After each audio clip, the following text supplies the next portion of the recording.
I was at the slide with my daughter when a little boy ran up to me. "Mister," he asked, "can I have your daughter?" Chalking it up to dumb kid talk, I just laughed. "She's my whole world, buddy. Can't just give her away." He looked me dead in the eye. "So what if she died? Would you be sad then?" I scooped up my daughter, feeling a cold dread crawl up my spine. I'd never seen this kid before. This playground was a community project. I knew pretty much every little brat who came to play here. My gut screamed that this kid was a scout for some scumbag kidnapper. I got my daughter the hell out of there. Back home, I laid down the law. Stay away from that playground for a while. Don't go near that boy. And for fuck's sake, don't take any candy from him or go anywhere with him. My daughter just nodded, her eyes wide. A few days later, my daughter drops a bombshell. She saw the boy leading the daughter of the woman who runs the bakery across the street away somewhere. She'd thought about following, but she remembered what I said and chickened out. The bakery is run by a single mom named Hannah and her 4-year-old Katie. She's divorced and everyone in the neighborhood knows she has it tough, so we all try to look out for her. I immediately called Hannah, but the call went straight to voicemail. She must have been out on a cake delivery. About an hour and a half later, Hannah burst into my diner like a goddamn hurricane, wild-eyed and frantic. She grabbed my daughter by the shoulders. "Where's Katie? Tell me!" My daughter was so scared she could barely speak. I told Hannah to call 911 right away, then went with her to search. But the trail went cold the second they crossed the main road. The cops were on it, fast. Using my description and footage from nearby security cameras,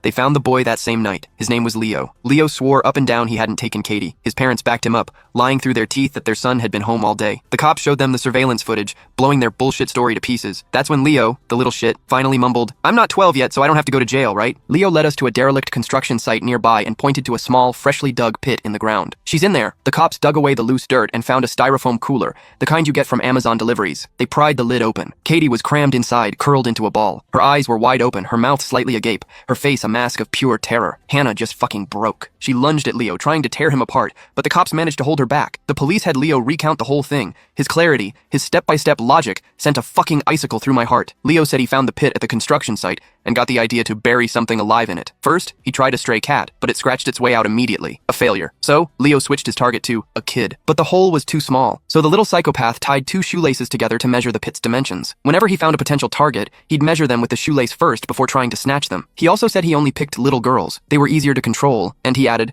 "Their bodies are softer, easier to fold." "Did you kill her first, then put her in?" one of the cops asked, his voice tight. Leo shook his head. "I had her lie down in it herself." He'd set up a sick game. First, he had Katie lie down in a couple of big cardboard boxes and gave her chocolates, making her think it was all for fun. Then, he told her to get into the styrofoam cooler he'd placed in the pit. Katie, trusting him completely, did it without a second thought. Once she was in, I put the wooden board over the top, stacked a few bricks on it, and started burying it. Leo said Katie started struggling, so he jumped on top of the board and stomped on it a few times until she stopped moving. Hannah didn't even make it through the whole story before she collapsed. The cops rushed her to the hospital. I overheard one of the veteran cops muttering, "Jesus fucking Christ. All my years on the force, I've never seen an animal like this. If his parents weren't here, I'd beat the shit out of this little fucker myself." Once word got out about what happened to Katie, the whole neighborhood was up in arms. People kept coming to me asking for Leo's address, wanting to get some payback for